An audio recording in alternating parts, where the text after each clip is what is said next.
National Weather Service in Cleveland has issued a severe thunderstorm warning for southeastern Morrow County, Knox County, until 11:30 p.m. At 10:50 p.m., a severe thunderstorm was located near Gambier, or near Mount Vernon, moving east at 30 miles an hour. Hazard, 60 miles an hour wind gusts and penny-size hail.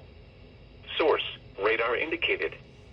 Impact, expects damage to trees and power lines. Locations impacted include Mount Vernon, Gambier, Centerburg, Danville, Sparta, Martinsburg, and Bladensburg.